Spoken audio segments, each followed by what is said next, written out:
বসিরহাটের মাটিয়া খুনে গ্রেপ্তার মূল অভিযুক্ত। বারাসাত জিআরপিএফ হাওড়া থেকে গ্রেপ্তার করেছে অভিযুক্তকে। মূল অভিযুক্ত নিজামুদ্দিন মোল্লা বিয়ের প্রস্তাবে রাজি না হওয়ায় মেয়ের বাবাকে খুনের অভিযোগ সামনে এসেছে। বিয়ের প্রস্তাবে রাজি না হওয়ায় মেয়ের বাবাকে খুনের অভিযোগ। ইতিমধ্যেই এই অভিযুক্তকে গ্রেপ্তার করা হয়েছে। বারাসাত জিআরপিএফ হাওড়া থেকে গ্রেপ্তার করেছে এই অভিযুক্তকে। ইতিমধ্যেই কিন্তু তাকে গ্রেপ্তার করা হয়েছে। বসিরহাটের মাটিয়ায় খুনে গ্রেপ্তার মূল অভিযুক্ত। বসিরহাটে যে খুনের ঘটনা ঘটেছিল বসিরহাটের মাটিয়ায়, সেই খুনের ঘটনায় অভিযুক্তকে গ্রেপ্তার করা হয়েছে। বারাসাত জিআরপিএফ হাওড়া থেকে গ্রেপ্তার করা হয়েছে এই অভিযুক্তকে।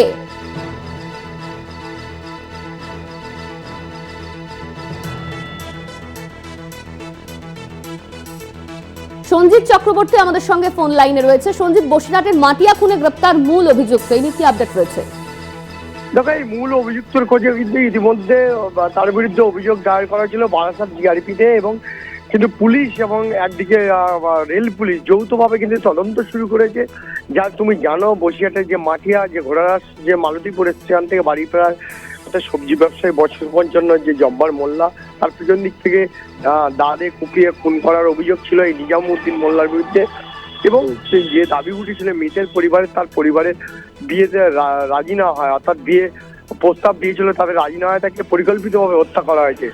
এবং সেখান থেকে প্রায় সে পালিয়ে যায় এবং তার বাড়ির পরিবারের অন্যান্য সদস্যরা পালিয়ে যায়, গিয়ে গা দেখা দেয়। কিন্তু এর মধ্যে তদন্ত শুরু করে, অর্থাৎ নিজামুদ্দিন মোল্লার মোবাইল ফোন ট্র্যাক করে জানতে পারে বিশেষ করে হাওড়া এলাকায়, অর্থাৎ সে ভিন রাজ্যে পালানোর ছক কষেছিল, এমনটাই তদন্তকারীরা মনে করছে। এবং তাকে মোবাইল ফোন ট্র্যাক করে হাওড়া থানার জিআরপি এবং বারাসাতের জিআরপি যে অভিযুক্ত করেছিল, অর্থাৎ মৃতের স্ত্রী কিন্তু বারাসাত যে রেল পুলিশের কাছে অভিযুক্ত হচ্ছে এই নিজামুদ্দিন মোল্লা সহ 3 জনের বিরুদ্ধে। মূল অভিযুক্ত ছিল কিন্তু এই নিজাম। তাকে কিন্তু মোবাইল ফোন ট্র্যাক করে গতকালকে রাত্রে ট্রেনে ওঠার আগেই, দূরপাল্লা ট্রেনে ওঠার আগেই তাকে গ্রেপ্তার করে বারাসাতের জিআরপি, এবং তাকে হেফাজতে তোলা হবে। পাশাপাশি এর সঙ্গে আরো কোনো কেউ যোগসূত্র আছে কিনা সেটাও তদন্তকারীরা দেখে নিতে চাইছে।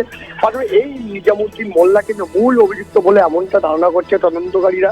পাশাপাশি এর বিরুদ্ধেই কিন্তু এর আগেও কিন্তু একাধিক হুমকি, ভয় এবং এলাকায় রাহাজানির অভিযোগ রয়েছে, যার কারণে পুলিশের নজরে ছিল। যেহেতু রেল স্টেশন, মালতীপুর রেল স্টেশনের যে রেলগেটের ঘটনা, ইতিমধ্যে সেই তদন্তভার কিন্তু পুলিশের হাত থেকে রেল পুলিশ নেয়, এবং বারাসাত জিআরপি এই তদন্ত করতে গিয়ে নিজামুদ্দিন মোল্লাকে গ্রেপ্তার করে এবং আজকে তাদেরকে আদালতে তোলা হবে এবং হেফাজতে নিয়ে জানার চেষ্টা করবে তার কাছে ছিনতাই হওয়া যে টাকা, 60,000 টাকা নগদ সোনার গয়না কেন ছিনতাই করা হয়েছিল, এটাও তদন্তকারীদের মাথায় রয়েছে। অন্যদিকে এর ভিতরে অন্য কোনো কারণ আছে কিনা সেটাও খতিয়ে দেখছে বিশেষ করে বারাসাত জিআরপি পুরের তদন্তকারীরা। ধন্যবাদ তোমায় সঞ্জিত। আমাদের সঙ্গে ফোন লাইনে ছিলেন আমাদের প্রতিনিধি সঞ্জিত চক্রবর্তী। বসিরহাটের মাটিয়া থেকে গ্রেপ্তার করা হয়েছে মূল অভিযুক্তকে।